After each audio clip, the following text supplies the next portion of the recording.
నమస్తే, welcome to our channel. నేను ఆదిత్య.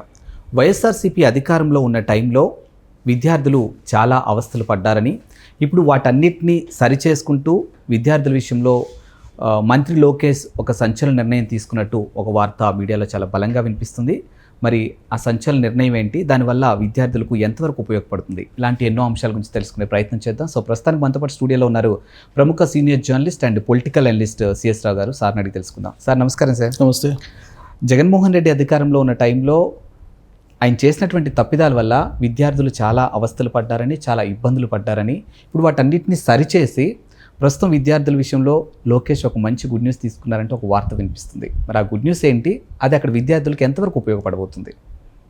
ఇది ఒకవేళ కనుక దాని మీద స్టడీ చేసి జరిగినటువంటి తప్పుని దిద్దలేకపోతే 77,000 మంది విద్యార్థులు నష్టపోయిండేవాళ్ళు. అందుకే లోకేష్ గతంలో జగన్మోహన్ రెడ్డి ముఖ్యమంత్రిగా ఉన్నప్పుడు చేసినటువంటి తప్పుని ఇమీడియట్గా గమనించి విద్యార్థులకు విద్యా సంవత్సరం నష్టపోకుండా ఉండేలా ఒక నిర్ణయం తీసుకున్నారు. ఆ నిర్ణయం కారణంగా ఆంధ్రప్రదేశ్లో ఉండేటువంటి 77,000 మంది విద్యార్థులకు లాభం కలిగేలా, అలాగే విద్యా సంవత్సరం నష్టపోకుండా ఉండేలా ఉంది. అదర్వైజ్ దాని కనుక పట్టించుకోకపోతే విద్యార్థులు భారీగా నష్టపోయిండే అటు ఇటు కాకుండా అయిపోయిండేవాళ్ళు.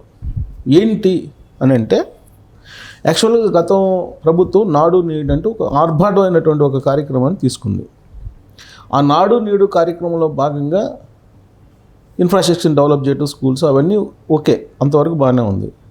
అయితే స్కూల్స్కి సిబిఎస్ఈ సిలబస్ ఇంట్రడ్యూస్ చేయటం విద్యార్థులకి, ఇవన్నీ అనాలోచితంగా చేశారు. సిబిఎస్ఈ సిలబస్కి అనుసంధానం పాఠశాలను చేయటం తప్పు కాదు, కానీ ఆ సిబిఎస్ఈ సిలబస్ను అనుసంధానం చేసేటువంటి ప్రక్రియలో భారీగా లోపం ఉంది. దాని ఫలితంగా విద్యార్థులు చాలా నష్టపోయేటువంటి ప్రమాదం ఉంది అని చెప్పి గ్రహించారు ప్రస్తుతం ఉన్నటువంటి విద్యాశాఖ మంత్రి లోకేష్ గారు. అందుకే విద్యాశాఖ ఏం చేసిందంటే, ఇంటర్నల్గా వాళ్ళ సామర్థ్యాన్ని గుర్తించేటువంటి ప్రయత్నం చేసి జరిగినటువంటి తప్పుని దిద్దేటువంటి ప్రయత్నం చేయడంతో అక్కడ 77,000 మంది విద్యార్థులు కొంత ఉపశమనం పొందారు. ఏంటంటే, ఆంధ్రప్రదేశ్లో ఏమాత్రం తర్ఫీదు ఇవ్వకుండా ఉపాధ్యాయులకి 1000 స్కూల్స్ని సిబిఎస్ఈకి అనుసంధానం చేశారు. ఈ 1000 స్కూల్స్లో చదువుతున్నటువంటి విద్యార్థులు 77,000 మంది 10th సంబంధించినటువంటి వాళ్ళు ఎగ్జామ్ రాయాలి.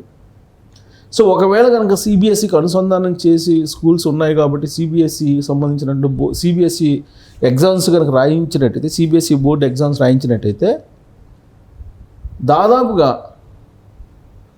65% విద్యార్థులు ఫెయిల్ అయ్యేటువంటి అవకాశం ఉందని చెప్పి ఇంటర్నల్ వాళ్ళ సామర్థ్యాన్ని గుర్తించే ఎగ్జామ్ పెట్టినప్పుడు తేలింది. అందుకని రాష్ట్రానికి సంబంధించినటువంటి బోర్డు, రాష్ట్ర విద్యాశాఖ నిర్వహిస్తుంది కదా, ఎస్ఎస్సి బోర్డు.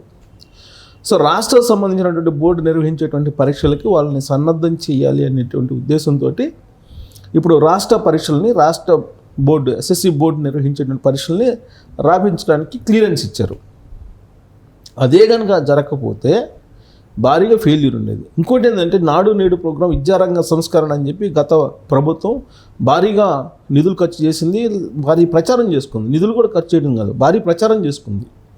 కానీ జగన్మోహన్ రెడ్డి గారు ముఖ్యమంత్రిగా ఉన్నటువంటి పీరియడ్ మొత్తం తీసుకుంటే ఉత్తీర్ణత శాతం తక్కువ ఉంది. ఇది అఫీషియల్ డేటా ఉంటుంది, దాన్ని చెక్ చేసుకుంటే ఎవరికైనా అర్థమవుతుంది. విద్యా సంస్కరణ అంత అద్భుతంగా తీసుకొస్తే జగన్మోహన్ రెడ్డి గారు, మరి ఉత్తీర్ణత శాతం ఎందుకు తగ్గింది అని అంటే, ఇదే ఇంట్రడ్యూస్ చేయటంలో సిబిఎస్ఈని తప్పు పట్టలేము, బట్ ఆ ఇంట్రడ్యూస్ చేసినటువంటి విధానంలో ఉండేటువంటి తప్పులు. ఒకవేళ సిబిఎస్ఈ ఎగ్జామ్కి రెడీ చేయాలి పిల్లల్ని, విద్యార్థుల్ని అనుకుంటే ఫస్ట్ ఎవరికి ట్రైనింగ్ ఇవ్వాలి? ఉపాధ్యాయులకి ఇవ్వాలి. ఉపాధ్యాయులకి ట్రైనింగ్ ఇవ్వకపోగా సిబిఎస్ఈని డైరెక్ట్గా ఇంట్రడ్యూస్ చేశారు. ఉపాధ్యాయులకి సిబిఎస్ఈకి సంబంధించిన సిలబస్ మీద అవగాహన. సిబిఎస్ఈ సిలబస్ అనేది డిఫరెంట్గా ఉంటుంది. State syllabus different, central syllabus డిఫరెంట్గా ఉంటుంది. సిబిఎస్ఈ సిలబస్లో ఎగ్జామ్ రాసి పాస్ కావాలంటే హై స్టాండర్డ్స్ కావాలి. హై స్టాండర్డ్స్ స్టూడెంట్స్కి ఎలా వస్తాయి? ఫస్ట్ ఉపాధ్యాయులకు ఉండాలిగా.